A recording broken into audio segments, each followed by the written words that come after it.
నాని అన్న it 3 movie చూశాను guys. నా ఫీలింగ్ చెప్పాలంటే ఫస్ట్ హాఫ్ కొంచెం లాగ్ అనే ఫీలింగ్ అనిపించింది. చాలా రోజుల తర్వాత కేజీఎఫ్ హీరోయిన్ ఈ మూవీలో చూశాను.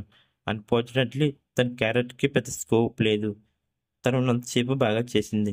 తనకి నాని అన్న మధ్య కెమిస్ట్రీ బాగుంటుంది. స్టోరీ ఏంటన్నది అందరికీ తెలిసే ఉంటుంది.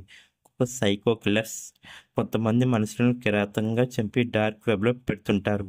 ఈ సైకో కిల్లర్స్ని యాంగ్రీ పోలీస్ అయిన నాని ఏం చేశాడనేది స్టోరీ. వైలెన్స్ మామూలుగా మాత్రం లేదు. ఫ్యామిలీతో చూడవలసిన మూవీ అయితే అస్సలు కాదు. ఫ్రెండ్స్తో చూస్తే ఫుల్ ఎంజాయ్ చేస్తారు. సెన్సిటివ్ పర్సన్స్ ఎవరైనా ఉంటే అవాయిడ్ చేయండి ఈ మూవీని. ముఖ్యంగా ఈ మూవీలో బీజం అయితే వేరేలా ఉంది. నాని అన్న చెప్పే డైలాగ్స్ కూడా సూపర్ ఉంటాయి. నాని అన్న క్రిమినల్స్ నరుకుతుంటే జెర్సీ మూవీలో చూసిన ఇన్నోసెంట్ నానినేనా ఈ మూవీలో చూస్తున్నదా అనే ఫీలింగ్ అనిపిస్తుంది. నాకైతే అదే ఫీలింగ్ అనిపించింది. ఏం నరుకుతాడు భయ్య నాని క్రిమినల్స్ని? చాలా వైలెన్స్గా నరుకుతాడు. నాని అన్న ఫాదర్ క్యారెక్టర్ బాగుంటుంది భయ్య. కొన్ని కొన్ని కెమెరా రోల్స్ ఉంటాయి, అవి చెప్తే స్పాయిలర్ అయిపోతుంది. స్క్రీన్ ప్లే కూడా చాలా నీట్గా ఉంటుంది.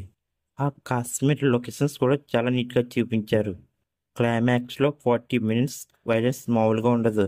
ఇంకా క్లైమాక్స్లో హిట్ 4 ఇంచెస్తో మూవీని ఎండ్ చేశారు. హిట్ 4 మూవీ హీరో ఎవరన్నది రివీల్ చేస్తే స్పాయిలర్ అవుతుంది.